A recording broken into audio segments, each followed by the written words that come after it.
Hello बच्चों, आज का टॉपिक है singleton set. A set consisting of a single element is called a singleton set. ये तो डेफिनेशन है। इसका मीनिंग क्या है? मीनिंग है जो सेट में एक ही मेंबर रहेगा, जो सेट में ओनली वन मेंबर लाई करेगा, दिस उस सेट को हम बोलेंगे सिंगलटन सेट। जैसे कि एग्जांपल देखो, capital A equal to second bracket open. देखो, इसको हम सेट बिल्डर फॉर्म में लिखे हैं, लैंग्वेज फॉर्म में लिखे हैं। कैपिटल ए में एक्स है। कैसा एक्स है? X is a positive integer. X होगा पॉजिटिव इंटीजर एंड एक्स का वैल्यू है 2 से ज़्यादा एंड 4 से छोटा। अब तुम लोग की बोलो, पॉजिटिव इंटीजर बोल रहा है और एक्स का वैल्यू 2 से बड़ा और 4 से छोटा, तो ओनली 3 होगा। बिकॉज पॉजिटिव इंटीजर 0 1 2 3 4, 2 और 4 के बीच ओनली 3 लाई करेगा। देखो ना, 0 1 2 3 एंड 4, 2 एंड 4 के बीच ओनली 3 है और 2 एंड 4 के बीच ओनली 3 है। तो A equal to second bracket open 3 second bracket close. ठीक है, तो जो सेट में एक मेंबर रहेगा वो सेट को हम लोग सिंगलटन सेट बोलेंगे। ओके, नेक्स्ट हो गया नल सेट और एम्प्टी सेट और वाइड सेट। नल मतलब कोई नहीं, कोई नहीं। एम्प्टी मतलब कोई नहीं। इसका मतलब जो सेट में कोई मेंबर नहीं रहेगा उस सेट को नल सेट बोलेंगे। जो सेट में कोई मेंबर नहीं रहेगा, A set is set to be null set if it has no element. अगर कोई सेट में कोई एलिमेंट नहीं होगा उस सेट को हम नल सेट बोलेंगे। हाँ, and it is denoted by, ऐसे इसको फाई बोलते हैं। हाँ, फाई। ये ओ लिखोगे, ओ बाद 0 लिखोगे, लिखने के बाद यहाँ से ए स्ट्रेट लाइन। ठीक है, इसको कहते हैं फाई। एग्जाम्पल देखो, हम लोग ऐसे लिखेंगे capital equal to second bracket open second bracket close, मगर उसके बीच कोई मेंबर नहीं है, इसको फाई से बोलूँगा। और एक एग्जांपल देखो, capital B equal to, capital B में एक्स है। कौन सा एक्स है? एक्स इज एन इंटीजर होगा, एक्स इंटीजर होगा and 2 less than X less than 3। अब देखो यहाँ पे 1 2 3 एंड 4, 2 और 3 के बीच कोई मेंबर है? 2 और 3 के बीच कोई इंटीजर है? 2 2 एंड 3 के बीच कोई इंटीजर है क्या? 2 एंड 3 के बीच कोई इंटीजर नहीं है। हाँ, तो 2 और 3 के बीच कोई इंटीजर नहीं है, तो कोई तो नहीं है ना, कोई मेंबर नहीं है। अगर कोई मेंबर नहीं है तो क्या होगा? ये नल होगा, नल सेट होगा। उसको हम लोग सिंबल, इस सिंबल से डिनोट करते हैं, इस सिंबल से डिनोट करते हैं। हाँ, next topic finite set. Finite set, a set is called finite set if it is either null set or its element can be listed or can be counted।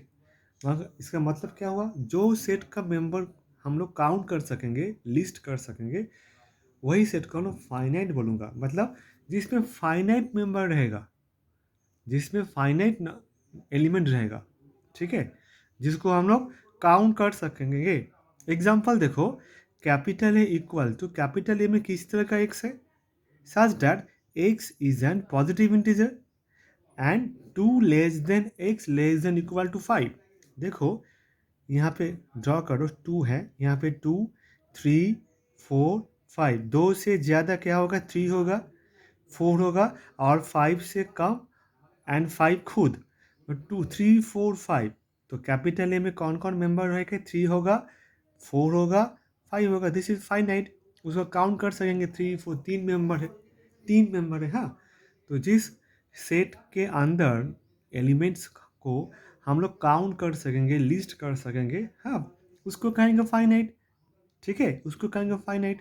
3 4 5, 3 only 3 member है, 4 हो सकता है, 5 हो सकता है, 50 हो सकता है, काउंट कर सकते हैं। तो this is called finite set. Next हो गया topic infinite set. A set whose elements can not be counted व कैन नॉट बी लिस्टेड, जिसको हम लोग, जिस सेट का मेंबर को हम लोग काउंट कर नहीं सक पाएंगे, लिस्टेड नहीं कर पाएंगे, उसको हम लोग करेंगे इनफाइनाइट सेट। जो सेट का मेंबर को हम लोग काउंट नहीं कर पाएंगे व लिस्ट नहीं कर पाएंगे, उसी को हम लोग बोलूँगा इनफाइनाइट सेट। एग्जाम्पल देखो, capital A equal to capital A में किस तरह का एक्स होगा? एक्स इज रियल नंबर होगा and 0 less than X less than 1।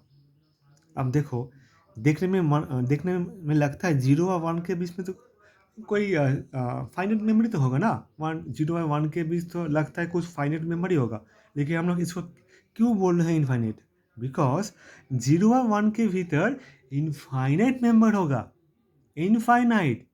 ठीक है, जैसे कि देखो 0 के बाद 0.1, यहाँ कोई इंटीजर नहीं लिखा है, कोई कोई नेचुरल नंबर नहीं लिखा हुआ है। हाँ, तो क्या होगा? रियल नंबर मतलब सब रहेगा, इंटीजर, नेचुरल, डेसिमल, इरेशनल सब रहेगा।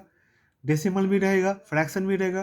तो 0 के बाद क्या होगा? 0.1 होगा, इसके बाद 0.2, 0.3, 0.4, 0.5, 0.6, 0.100, 0.1 लाख। ये तो ख़त्म ही नहीं हो रहा है। 0.1 कोटि, इसके बाद तो ये चलेगा। इसके बाद 0.2, 0.234, 0.257, 0.279, कितना मेमोरी, उसको काउंट ही नहीं कर पा रहे हैं, काउंट ही नहीं कर पा रहे। सो जिस सेट के अंदर एलिमेंट्स को काउंट नहीं कर पा रहे हैं या लिस्ट नहीं कर पा रहे हैं, इसको कहेंगे इनफाइनाइट सेट। ओके बच्चों, नेक्स्ट टॉपिक है equal set. Two sets equal मतलब इक्वल समान रहेगा। Two sets capital A and capital B are said to be equal if every element of capital A is a member of capital B and every element of capital B is a member of capital A। जैसे कि ये तो definition है, इसका meaning क्या है? देखो example, capital A में 1, 2, 5, 6 मेंबर है, 1 है, 2 है, 5 एंड 6 है। एंड कैपिटल बी में 5 है, 6 है, 2 एंड 1 है। दोनों सेट में इक्वल मेंबर है, इक्वल। ए पे भी 1 है, बी पे भी 1 है। ए में 2 है, बी में 2 है। ए में 5 है, बी में 5 है। ए में 6 है, बी में 6 है। तो ए इक्वल टू बी, उसको हम लिखेंगे ऐसे, A equal to sign B. Next topic very important, subsets. Subset का मीनिंग देखो, let capital A and capital B with two sets. If every element of capital A is an element of capital B, if every element of capital A is an element of capital B, then capital A is called subset of B। मतलब पहले example देते हैं। देखो, let capital A में 5,6 है और capital B में 1 है, 2 है, 5 एंड 6 है। तो ठीक से देखो, कैपिटल बी के अंदर जो 5, 6 है, वही 5, 6 ए में भी है। यहाँ पे कौन सा बड़ा है, कौन सा छोटा है? ए छोटा है, बी बड़ा है। तो जो सेट छोटा है, स्मॉल है, वही सेट होगा बड़ा सेट का सबसेट, बड़ा सेट का सबसेट, बड़ा सेट का भाई। तो सबसेट को हम लोग ये सिंबल से डिनोट करते हैं। ये सिंबल ऐसे लिख के, जैसे ये ऐसे लिखे, इस सिंबल को कहते हैं सबसेट का सिंबल। फिर से बोल रहा हूँ, देखो ये बी सेट है। अगर बी में ए रहेगा, ए कहाँ पे है? ए तो बी के अंदर ही है, ए तो बी के अंदर ही है। अगर ए सेट बी के अंदर ही रहेगा तो हम लोग बोलूँगा ए सबसेट बी।